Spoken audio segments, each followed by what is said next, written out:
I am Olatomiwa Donald Falayi. The Deji of Akure, Oba Ladetoyinbo Aladelusi, has announced that all markets and shops in Akure will be shut tomorrow, Monday, August 22, 2022. In a statement by his Chief Press Secretary, Michael Adeyeye, the monarch said the closure is part of the age-long tradition in observance of the annual Ahirigbe festival. The statement emphasized that no trading or opening of shops under any guise will be allowed during the festival.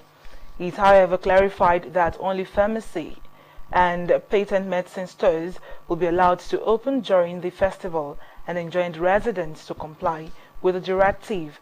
The statement added that the festival will not restrict both human and vehicular movement.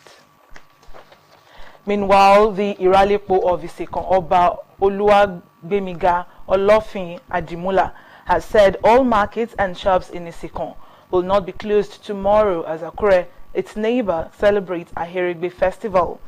In a statement, the Iralepo congratulated the Deji on this year's Ahirigbe festival and prayed for its success.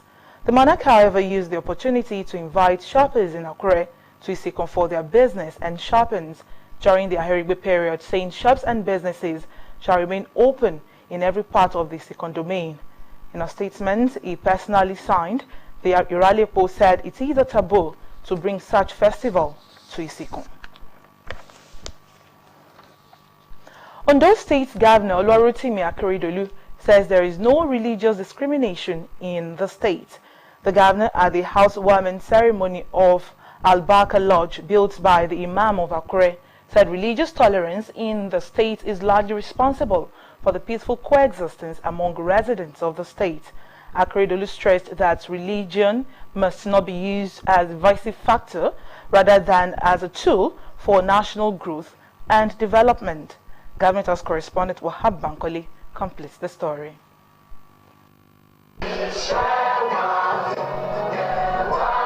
Governor Oluwarotimi Akeredolu led other eminent personalities, including top government functionaries, lawmakers, traditional rulers, religious leaders, and Islamic scholars, to the housewarming of the Al-Baraka Lodge built by the Chief Imam of Akure, Sheikh Abdul Hakim Yayi Akorede.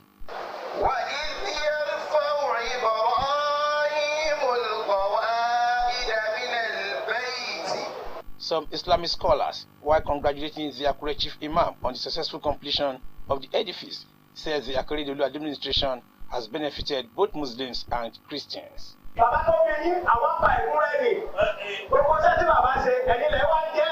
The clerics noted that the governor has shown love and commitment to the Muslim community following the construction of a mosque in the government house. The celebrant, who is the Chief Imam of Akure, Abdul Hakim Yayi Akorede, commended the governor for promoting religious harmony towards peaceful coexistence. Akorede applauded initiatives of government to secure the state and its people, urging more support for the Amotekun Corps.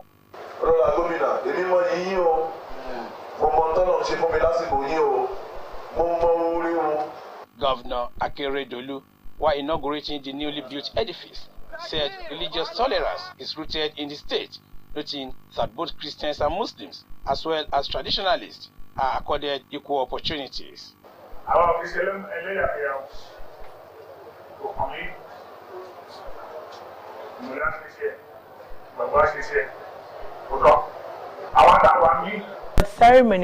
Ceremony of Christ Apostolic Church, Imole District Headquarters, Igbatutun in Akure, Ondo State Capital. Osrc Zimo Ebiemi covered the event and the report is presented from our studios. The societal anniversary and award of recognition and excellent performance attracted dignitaries from many Christian denominations.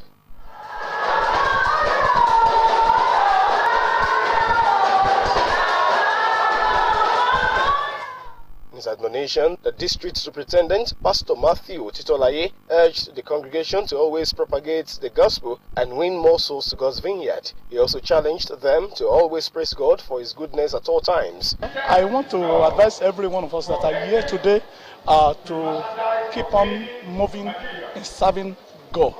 There is no one that serves God, that lost anything that he has. But I just want to advise them that they should keep on serving God.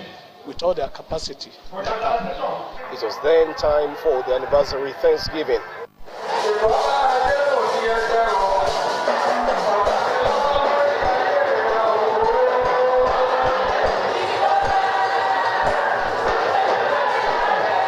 Some of the church leaders and those who spoke with OSRC thanked God for giving them the privilege to witness the 2022 church anniversary. Just want people to be selfless. Just do things. Don't look at anybody. Do things. Be focused. If you see that there might be people are not looking at you, people are watching you. Because the people who are giving award today now, many of them are even surprised. I thank God, Almighty God, and I love the way they did this thing. I really thank God for the great opportunity given to every one of us. I appreciate the Church of God for recognizing me for this glorious award, which I'm not expecting. I see it as a privilege, because many things in life is a privilege. You may not deserve it, but at least I know it will be a privilege. So I'm very, very happy.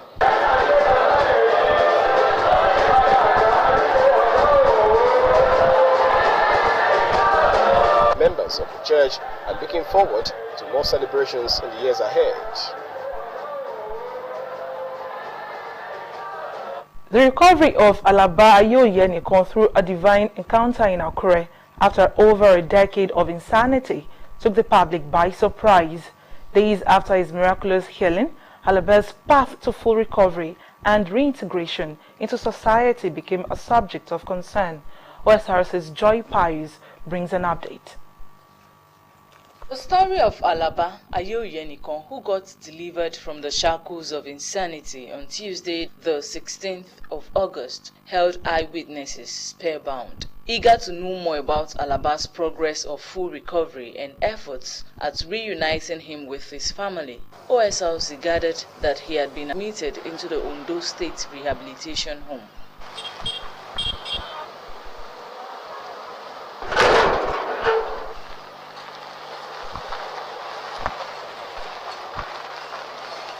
We visited the home where Alaba was seen, decked in new clothes and more relaxed in appearance. Found with him was a gospel magazine he was gazing at with rapt attention. To confirm the progress of his recovery, Alaba read some pages of the magazine convincingly. Onlooker, that will be the conclusion you had made. But the turn-up event proved otherwise. God wasn't true with his people. They had sinned against God and got themselves into a mess. Now they have to pay for their passion activity. His family members, who according to officials of the home were pleased with the attention given him, had visited him before our arrival. While raising questions about Alaba, we cited evangelist Christopher Enahoro, who ministered to him on that day of miraculous encounter. He is here on account of another person who was healed of insanity in Ondo town and brought here. So as I saw this man, I was touched. So as the Lord will have it, then I went closer to him. I asked him, I said, how are you? He said, it's fine. I said, have you eaten? I said, I'll get food for you. So that's how the prayer started. So to the glory of God, just after a short prayer, the Lord liberated him. He got himself.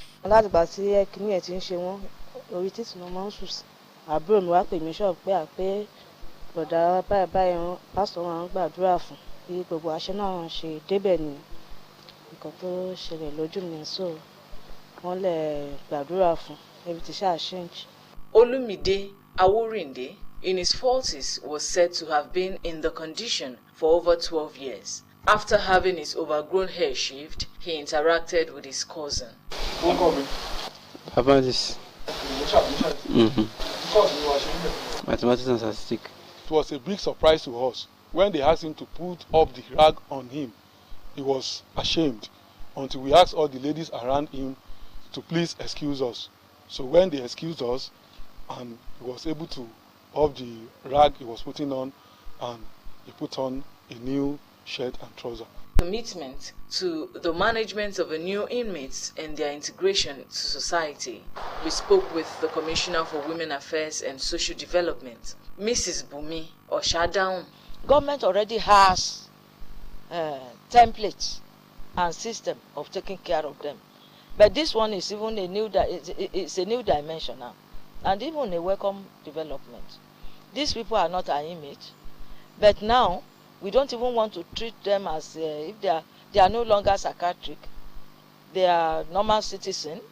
You know, I was trying to say something jokingly. Yesterday he was calling that he wants to drink tea and so on. My permanent secretary, Foluke Daramola, Tunde Daramola, and the director, Mr. Oyegunwa, they have to run down to the home, get food drinks for them in the home, and when I want to go and see him, I was told that I should realize that he was already sleeping.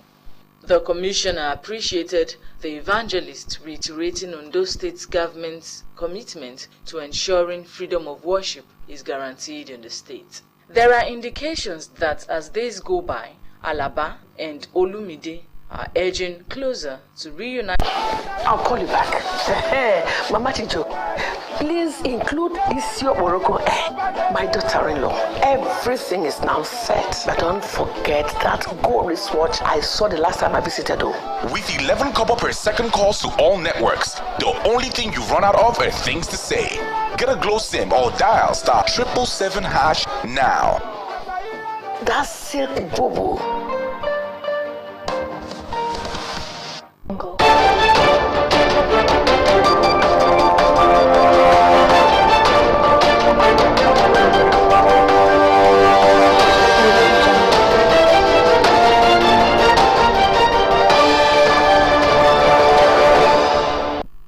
You're still watching Osrc News at 7. You can watch us live on our website www.osrc.ng or follow us on Facebook, Osrc TV Ondo, and on YouTube you can subscribe to our channel, Osrc TV Ondo. The National Broadcasting Commission has delayed the shutdown of broadcast stations that have not renewed their licenses. On Friday, the Commission had threatened to revoke the broadcast licenses of more than 50 stations over alleged failure to renew their licenses. The debt owed by the stations, the NBC said, amounted to more than 2 billion naira. It had also advised the stations to shut down operations within 24 hours. However, in a statement on Saturday, the NBC said it had extended the deadline for a shutdown till Wednesday. NBC said the extension is due to the appeal by the affected broadcast stations, relevant stakeholders, public-spirited individuals, and organizations. Human rights activist Agba Jalingo has been released from police detention. Policemen from the forces headquarters in Abuja on Friday had stormed Jalingo's residence and subsequently arrested him from his Lagos residence. He was later transferred to Abuja via the Murtala Mohammed Airport in Ikeja on Saturday. Jalingo, shortly before his arrest, had raised the alarm that police officers surrounded his house and held down his wife and daughter. Former Speaker of the House of Representatives Yakubu Dogara has alleged a threat to his life, saying 2 police officers warned Barau Joel Amos to kill him. As a result, Dogara petitioned the Inspector General of Police, Usman Baba, claiming Amos allegedly confessed to buying rifles from the police officers with the intention of killing him. According to him, 2 persons, a lawyer, Stephanus Balagaba, and the chairman of the Christian Association of Nigeria in Tafawa Balewa local government area of Bauchi State, Marcus Musa, are also targeted in the purported assassination plot. The lawmaker, however, did not say why there is a threat to his life. In the meantime, police authorities in Kwara State have dismissed a viral video regarding a protest by some policemen over alleged non-payment of 1 year's salary. Over 1,000 special constables had manned some strategic areas of Ilorin on Saturday in protest alleging that the Kwara State government was owing them for 18 months. The protesters complained that they have not been paid any salary by the state government since the completion of their training in April 2021. Reacting, the Commissioner of Police in the state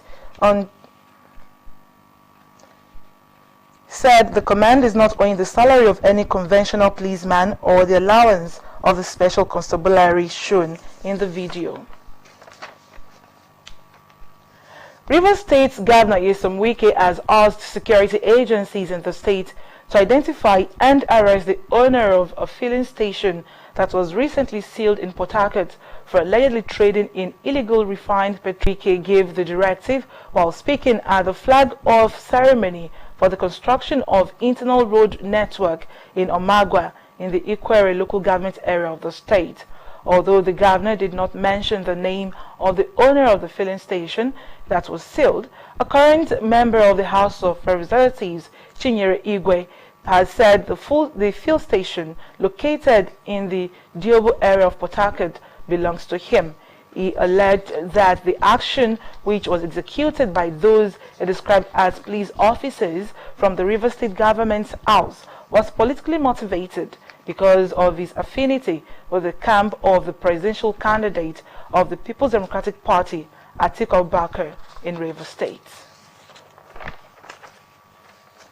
A notorious bandit kingpin, Bello Turji, has embraced the peace initiative of the Zamfara state government as part of efforts to end banditry in the northwestern state. Zamfara Deputy Nasiha made the announcement during a conference on security in Gusau, the state's capital, organized by the Student Union of Medina University. Nasiha commended Turji for deciding to shun banditry, saying his action is bringing about relative peace in the 3 local government areas which were hitherto the front line of banditry in Zamfara state. He further stated that Turji, who keyed into the amnesty of Governor Bello Metawale, is now launching an offensive against terrorists in the area to ensure peace and stability return to the state. And to the foreign scene. Cuban Health Ministry says the country has reported its first case of monkeypox in an Italian tourist who is in a critical condition. The Health Ministry said in a statement that the patient, who arrived in Cuba on Monday and was hospitalized 3 days later, is in critical condition with his life in danger.